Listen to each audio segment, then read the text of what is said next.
Everyone, good evening to all of you. आप सभी का स्वागत है मेरे YouTube channel Gunjan Sharma biology foundation में। आज का जो वीडियो है वो 12th क्लास बायोलॉजी चैप्टर 8 से रिलेटेड है। चैप्टर का नाम है ह्यूमन हेल्थ एंड डिजीजेस और ये इस चैप्टर का फर्स्ट पार्ट है जिसमें कि हम ह्यूमन हेल्थ से रिलेटेड बेसिक कंसेप्ट्स और डिजीज़ के बारे में स्टार्टिंग पोर्शन या इंट्रोडक्टरी पोर्शन को स्टार्ट करेंगे और एक और दो डिजीज़ के बारे में यहाँ पर डिस्कस करने वाले हैं। ज़्यादा से ज़्यादा बेनिफिट लेने के लिए वीडियो का फुल सेशन आप एंजॉय करें। आइए स्टार्ट करते हैं आज का वीडियो जो कि रिलेटेड है ह्यूमन हेल्थ एंड डिजीज़ से। इससे पहले हमने 7th चैप्टर कंप्लीट किया है एवोल्यूशन वाला और आफ्टर दैट हम आ गए हैं 8th चैप्टर के ऊपर जिसमें हम हेल्थ से रिलेटेड कुछ बेसिक जो कंसेप्ट है उनको डिस्कस करने वाले हैं। Health for a long time was considered as a state of body and mind where there are balance of certain humors। सबसे पहली बात, what do mean by humours? तो अगर ह्यूमर्स की बात आ रही है तो ये ग्रीक वर्ड का एक लैंग्वेज है, ग्रीक लैंग्वेज है, उसमें से ये वर्ड लिया गया है। और ह्यूमर का मतलब होता है लिक्विड। किसी भी टाइप का जो बॉडी में लिक्विड होता है वो लिक्विड जो है उस लिक्विड को हम कहेंगे ह्यूमर। तो हेल्थ आज के बहुत समय से ही क्या जाना जाता था, हेल्थ के बारे में क्या समझा गया कि हेल्थ क्या है, एक ऐसी स्टेट है बॉडी की और माइंड की जहाँ पर बॉडी और माइंड के अंदर पाए जाने वाले जो ह्यूमर्स हैं, जो लिक्विड हैं, उनके अंदर बैलेंस पाया जाता है। जब तक इन लिक्विड्स में बैलेंस होता है तब तक एक ह्यूमन हेल्दी रहता है और जैसे ही ये बैलेंस जो है डिस्टर्ब होगा हमारी हेल्थ भी कहीं ना कहीं पे अफेक्ट होगी। This is what early Greeks like Hippocrates. तो अगर हम देखें कि father of the medicine, underline करेंगे आप, father of the medicine, who is regarded as the father of medicine, then you write that Hippocrates. तो हिप्पोक्रेटस वो साइंटिस्ट हैं जिनको कि हम चिकित्सा शास्त्र का पिता या फादर ऑफ द मेडिसिन भी कहते हैं। As well as the Indian Ayurveda system जो है, हमारा इंडियन आयुर्वेद सिस्टम जो है वो भी यही कहता है। It was thought that persons with black bile, तो हिप्पोक्रेटस और आयुर्वेद ये जो हैं ये सोचते थे कि ऐसे पर्सनस जिनके अंदर बाइल, आपको पता है कि हमारी बॉडी के अंदर जो लीवर है, लीवर के अंदर एक सैक लाइक स्ट्रक्चर होता है और उस सैक लाइक स्ट्रक्चर का नाम होता है गॉल ब्लैडर। और ये गॉल ब्लैडर जो है ये क्या करता है, ये बाइल को सिक्रेट करता है, बाइल जूस को सिक्रेट करता है। और ये बाइल जो है ये स्टोर कहाँ पर होता है, लीवर के अंदर। तो उसी बाइल की बात चल रही है। हमारा जो एंशंट आयुर्वेद सिस्टम है वो ये मानता है कि ऐसे पर्सन जिनके अंदर ब्लैक बाइल प्रेजेंट होता है, काला बाइल प्रेजेंट होता है, उनकी पर्सनालिटी कैसी मानी जाती है, hot personality, and would have fever. और जिनके अंदर ब्लैक बाइल बन जाता है, उनकी पर्सनालिटी हॉट हो जाती है, तो उनको फीवर की प्रॉब्लम जो होती है वो फेस करनी पड़ती है।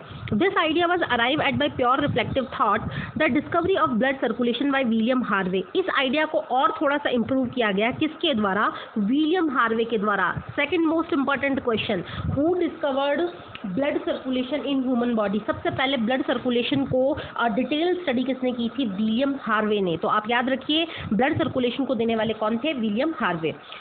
Using experimental method and the demonstration of normal body temperature, उन्होंने एक्सपेरिमेंटली प्रूव किया, डेमोन्स्ट्रेट किया कि जो ह्यूमन बॉडी टेम्परेचर है, person with black bile using thermometer disprove the good humour hypothesis of health. उन्होंने थर्मामीटर के थ्रू बॉडी टेम्परेचर को count किया और जो गुड ह्यूमर की हाइपोथेसिस थी उसको क्या किया, एक तरीके से डिस्प्रूव किया। इन लेटर ईयर्स और आगे चलें, biology stated that mind influences through neural system. Biology ने समझाया कि जो हमारा माइंड है वो क्या करता है, न्यूरल सिस्टम के थ्रू इन्फ्लुएंस्ड होता है, प्रभावित होता है। एंड एंडोक्राइन सिस्टम और एंडोक्राइन सिस्टम्स जो है, जो glands like pituitary gland, thyroid gland, adrenal gland, तो ये ग्लैंड्स भी हमारे माइंड पर कहीं ना कहीं इन्फ्लुएंस डालती हैं, हमें प्रभावित करती हैं। हमारा इम्यून सिस्टम जो है, डिफेंस जो सिस्टम है उसको प्रभावित करती हैं। That our immune system maintain our health, और इम्यून सिस्टम जो है वो फाइनली हमारी हेल्थ को मेंटेन करता है। Hence mind and mental state can affect our health. तो हम ये कह सकते हैं कि जो हमारा माइंड है, जो हमारा मेंटल स्टेटस है, वो हमारी हेल्थ को कहीं ना कहीं अफेक्ट करता ही है।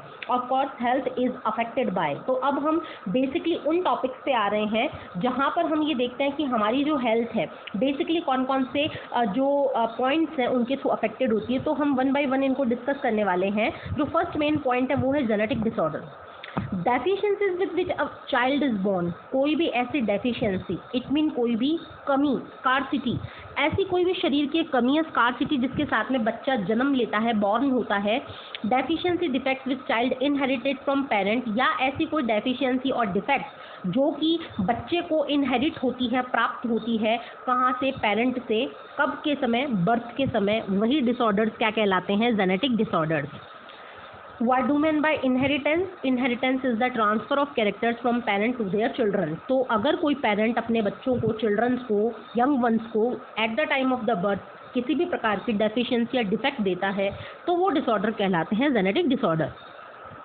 और क्या जो है रीज़न हो सकते हैं, बेसिकली सेकंड हो सकता है डिफरेंट टाइप के इन्फेक्शंस हो जाएं, like throat infection, stomach infection, intestine infection, gall bladder infection, किसी भी टाइप का इन्फेक्शन जो बॉडी में होगा तो उसकी वजह से हमारी हेल्थ डिस्टर्ब होगी।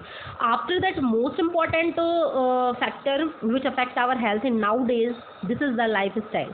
हमारी लाइफ स्टाइल भी जो है, जो हम फूड ले रहे हैं, जो वाटर हम पी रहे हैं, जो रेस्ट हमने किया, जो एक्सरसाइज हमने की, ये हमारी बॉडी को, हमारी हैबिट्स जो हैं कहीं ना कहीं हमारे जो मेंटल स्टेटस है या जो हमारी हेल्थ है उसको प्रभावित करती हैं। Next, the term health is frequently use by everybody. Health को हम सभी बहुत अच्छे तरीके से यूज करते हैं। How do we define it, हम इसको एक्सप्लेन कैसे करें?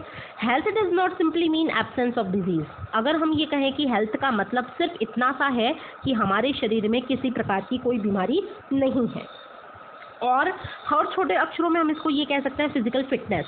तो क्या होगा, it could be defined as a state of complete physical, mental and social wellbeing. तो आपने 9th क्लास में हेल्थ का चैप्टर पढ़ रखा है, उसमें आपने हेल्थ की जो डेफिनेशन पढ़ी है वो क्या पढ़ी थी कि health is the well being condition in which individual is physically, mentally and socially well being. अगर कोई ह्यूमन बीइंग, कोई भी पर्सन शारीरिक तौर पे यानी फिजिकल, मानसिक तौर पे यानी मेंटल, और सामाजिक तौर यानी कि सोशल तौर पर वो वेल बीइंग है, अच्छा दिख रहा है, तो यानी वो हेल्दी है। When people are healthy, they are more efficient at work. अगर कोई पीपल हेल्दी होगा तो वो ज़्यादा एफिशिएंसी, प्रभाविकता के साथ में अपने काम को कर पाएगा। दिस इंक्रीज प्रोडक्टिविटी, इस तरीके से उसकी प्रोडक्टिविटी इंक्रीज होगी, एंड ब्रिंग इकोनॉमिक प्रॉस्पेरिटी, और जितनी वो प्रोडक्टिविटी देगा उतनी ही उसके घर में या उसके पास में इकोनॉमिक प्रॉस्पेरिटी यानी समृद्धता बढ़ेगी। Health also increase longevity of the people and reduces infant and maternal mortality. अगर किसी की हेल्थ अच्छी है तो उससे उसकी जीवन की जो अवधि है, लॉन्गेविटी जो है वो बढ़ जाएगी, और इन्फेंट यानी नवजात जो शिशुओं की मृत्यु होती है, मैटरनल यानी कि बच्चों को पैदा करते हैं उनकी माँ की डेथ हो जाती है, तो इन्फेंट मोर्टेलिटी यानी कि IMR, इन्फेंट मोर्टेलिटी रेट जो आपने 4th चैप्टर में पढ़ा था, और MMR, मैटरनल मोर्टेलिटी रेट, इन दोनों रेट्स में ही क्या होगी, कमी आएगी, रिडक्शन होगा। बैलेंस डाइट, अगर हम अपने खाने में बैलेंस डाइट लें, अप्रोप्रिएट अमाउंट्स में protein, carbohydrate, lipids, vitamin, personal hygiene, अपनी शारीरिक स्वच्छता के ऊपर ध्यान दें, regular exercise are very important to maintain good health. तो ये 3 चीज़ें बेसिकली बहुत इंपॉर्टेंट हैं। Number 1 balance diet, number 2 personal hygiene, number 3 regular exercise. Yoga has been practicised since time immemorial. जब से हमारी मेमोरी जो है, हम मेमोरी नहीं कर पा रहे हैं, याद नहीं कर पा रहे हैं, उस समय से हम योगा के ऊपर डिपेंड हैं to achieve physical and mental health. यानी योगा के द्वारा हम अपनी फिजिकल और मेंटल हेल्थ को अचीव कर सकते हैं। Awareness about diseases and their affect on our body functions, vaccinations against infectious disease, proper disposal of waste, control of vector and maintain of hygiene in food and water are necessary for achieve good health. अब हमारे सामने बात ये आती है कि हम अच्छी हेल्थ कैसे प्राप्त करें। तो पहला क्या है कि हम डिजीजेस के लिए अवेयर रहें, उन डिजीज़ का हमारी बॉडी के ऊपर, हमारे फंक्शंस के ऊपर क्या इफेक्ट होता है उसके प्रति अवेयर रहें।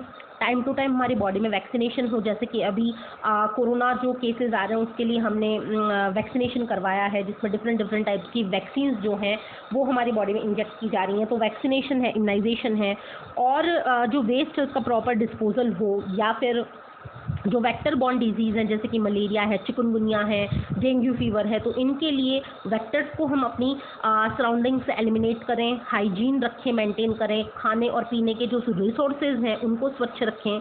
अगर हम ये सारी चीज़ें करते हैं तो हम हमारी हेल्थ को अच्छा रख पाएंगे। When the functioning of one or more organ or system the body is adverse affected, अगर मान लीजिए हमारे शरीर के जो फंक्शंस हैं, एक फंक्शन है या बहुत सारे फंक्शंस हैं, अगर वो एडवर्सली अफेक्टेड होते हैं, बहुत बुरी तरीके से प्रभावित होते हैं, तो हमारे शरीर में वेरियस टाइप के साइंस और सिम्टम्स अपीयर होते हैं, हमें दिखाई देते हैं अलग अलग तरीके के सिम्टम्स और signs. We see that we are not healthy, और हम कहते हैं कि हम हेल्दी नहीं हैं। वी हैव अ डिजीज़, हमें बीमारी हुई है। Diseases can be broadly grouped into infectious and non infectious. तो देखिए, जब हमने 9th क्लास के अंदर ये चैप्टर पढ़ा था तो हमने ड्यूरेशन के बेस पे डिजीजेस को 2 टाइप में डिवाइड किया था। जो शॉर्ट ड्यूरेशन के लिए होती है दे आर कॉल्ड एक्यूट, जो शॉर्ट ड्यूरेशन के लिए होती है वो क्या कहलाती है, एक्यूट। और जो लॉन्ग ड्यूरेशन के लिए होती है उनको हमने नाम दिया था क्रॉनिक डिजीजेस, क्रॉनिक। तो वैसे ही यहाँ पर इन्फेक्शंस के बेस पे जो है, इन्फेक्शियस कंडीशंस के बेस पे डिजीजेस को 2 टाइप में डिवाइड किया, infectious and non infectious. Disease which are easily transmit from one person to another are called infectious disease. एक पर्सन से दूसरे पर्सन में जाने वाली डिजीज कहलाती है infectious. Infectious disease are very common and everyone suffer from these at some time or other. Infectious disease से हम कभी ना कभी प्रभावित हुए हैं। Some of the infectious disease like AIDS, आपको पता है what is the full form of the AIDS, acquired immuno deficiency syndrome which is the viral infection and it is the very fatal. Fatal का mean ये हमारी life के लिए threatening होता है, हमारी लाइफ थ्रेटन्ड हो जाती है एड्स से, डेथ भी हो सकती है जो सीवियर केसेस होते हैं। अमंग नॉन इन्फेक्शियस डिजीज, अगर हम इन्फेक्शियस डिजीज़ की बात करें तो सबसे ज़्यादा फैटल कौन सा है, एड्स है। और अगर हम नॉन इन्फेक्शियस की बात करते हैं तो कैंसर एक ऐसी बीमारी है जो कि हमारे लिए डेडली है। ड्रग और अल्कोहल अब्यूज़, अगर हम किसी दवाई का या अल्कोहल का बहुत ज़रूरत से ज़्यादा कंजम्पशन करते हैं तो वो भी हमारी बॉडी को एडवर्सली अफेक्ट करता है। अब हम कॉमन डिजीज़ के ऊपर आते हैं कि ह्यूमन के शरीर में कौन कौन सी डिजीज़ कॉमन है। A wide range of organism belong to bacteria, virus, fungi, protozoa, helminths etcetera कुछ कार्ड डिजीज़। ये जो डिफरेंट टाइप के ऑर्गेनिजम्स हैं ये सभी हमारे शरीर में डिजीज़ फैलाने में सक्षम हैं। Such disease causing organisms called pathogen. तो सबसे पहले आप याद रखेंगे what do you mean by pathogen.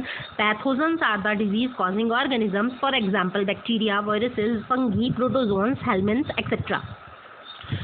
Most parasites are therefore pathogens as they cause harm to the host by living in or on them।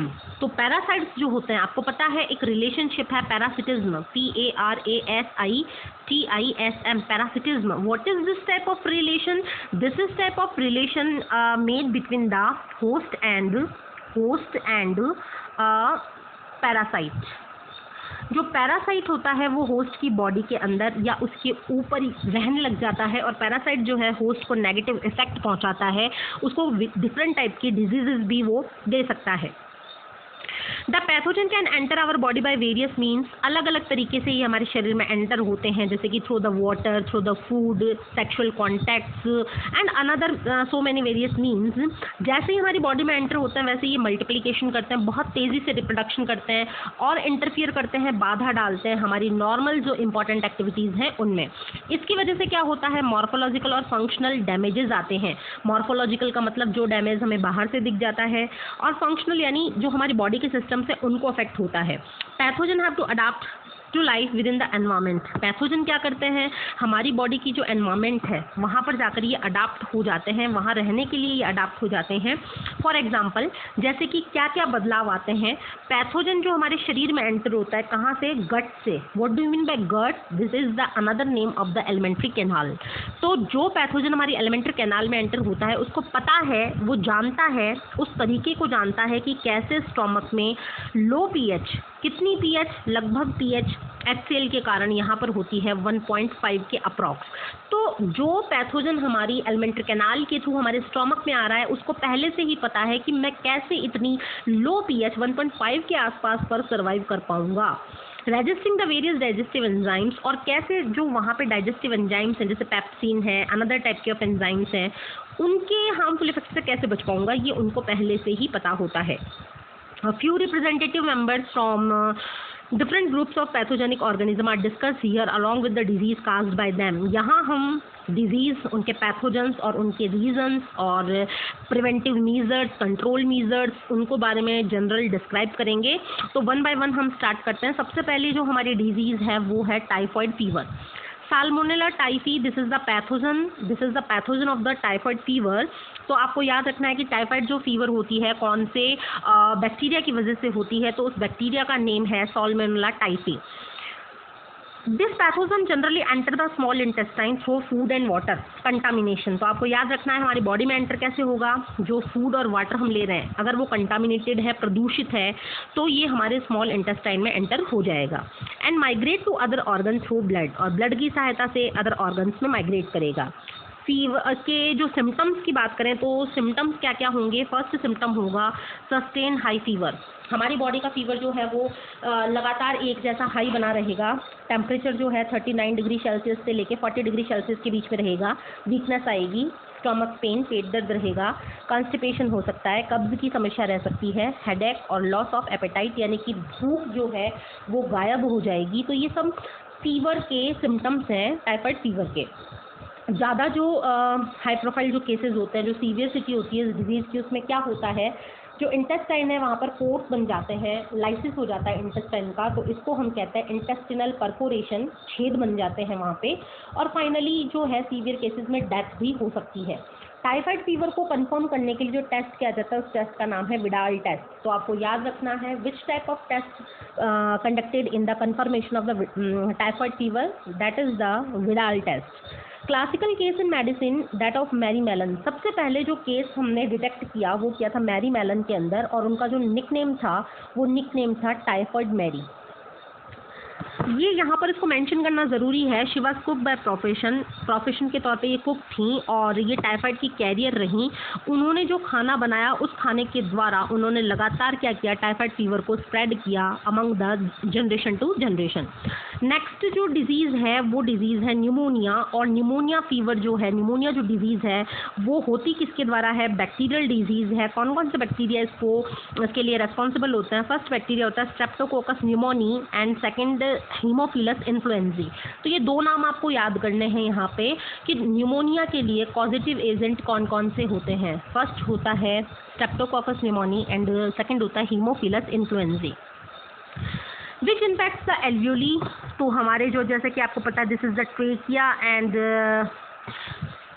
this is the left and right bronchi, and after that these are the lungs, and bronchi divided into bronchioles and each bronchioles convert into alveoli। तो ये जो sac like structure, balloon like structure आपको दिख रहे हैं, these are the alveoli। तो alveoli, तो यहाँ पर गैस एक्सचेंज की प्रोसेस होगी।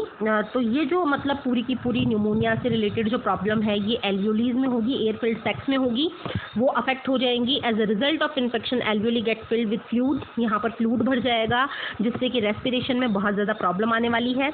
The symptoms of pneumonia include fever, chill. इसमें क्या होगा, न्यूमोनिया में हमें फीवर आएगा, चिल यानी ठंड लगेगी, कफ यानी खांसी और हेडेक जैसे सिम्टम्स हमें देखने को मिलेंगे। In severe cases our lips and finger nails may turn grey to bluish. हमारे जो लिप्स हैं, फिंगर्स हैं, जो नाखून हैं, वो ग्रे से लेके ब्लूइश कलर के भी हो जाएंगे। A healthy person acquire that infection by inhaling the droplets aerosols release by an infected person. अगर कोई एक इन्फेक्टेड पर्सन छींकता है, स्नीज करता है, खांसता है, कफ करता है, तो उसके द्वारा निकलने वाले ड्रॉपलेट्स और एरोसोल जो हैं वो हेल्दी पर्सन के द्वारा क्या किए जाते हैं, रिसीव किए जाते हैं, इनहेल किए जाते हैं, और इन्फेक्शन जो है वो हेल्दी पर्सन में भी हो जाता है। और क्या होता है इसको फैलने का कारण, ये जो शेयरिंग ग्लासेस हैं, यूटेंसिल्स का मीन्स बर्तन जो हम यूज़ कर रहे हैं, वो भी इन्फेक्शन का कारण बनते हैं। अब ऐसी बहुत सारी डिजीज़ हैं जो बैक्टीरिया से ही होती हैं, वो भी इन्फेक्शियस होती हैं। जैसे फर्स्ट है डिसेंट्री। तो डिसेंट्री दो टाइप की होती है, एक होती है अमीबॉइक और एक होती है बैक्टीरियल। तो हम यहाँ पर बात करेंगे बैक्टीरियल डिसेंट्री की। तो बैक्टीरियल डिसेंट्री का मैं आपको पॉजिटिव एजेंट लिखवा रही हूँ, आप मेंशन कीजिएगा, शिजेला, SHIGELL। This is the pathogen of the bacterial dysentery. After that plague. तो प्लेग को जो फैलाने वाला है वो कौन है, प्लेग किसके कारण फैलता है। प्लेग का जो पैथोजन है वो है यर्सीनिया पेस्टिस। Yersinia pestis. ये यर्सीनिया पेस्टिस क्या है, ये भी एक तरीके का बैक्टीरिया है जिससे कि हमारे शरीर में प्लेग फैलता है, यर्सीनिया पेस्टिस। और आफ्टर दैट जो हमारे पास में बीमारी है डिप्थीरिया की। तो डिप्थीरिया किसकी वजह से होगा, कॉरिनी बैक्टीरियम डिप्थीरियाई। इसका स्पेलिंग हम यहाँ पे मेंशन करेंगे, कॉरिने बैक्टीरियम ये इसका जीनस है और डिप्थेरियाई इसकी स्पीशीज़ है, DIPHTHERIAE, डिप्थेरियाई, कॉर्नीबैक्टीरियम डिप्थेरियाई। तो ये सब जो है बैक्टीरियल डिजीज़ के ही एग्जाम्पल हैं। इसके आगे जो चैप्टर का रिमेनिंग पोर्शन है वो सेकंड पार्ट में हम प्रोसीड करेंगे, डिस्कस करेंगे। आई होप आपको आज का जो ये लाइन टू लाइन एक्सप्लेनेशन था वो क्लियर हुआ होगा। यहाँ तक अगर किसी को कोई डाउट है तो आप प्लीज़ कमेंट सेक्शन में लिखकर मुझे बता सकते हैं, और वीडियो आपको कैसा लगा ये भी आप मेरे को कमेंट सेक्शन में लिख के बताएं। ज़्यादा से ज़्यादा वीडियो को शेयर करें, घर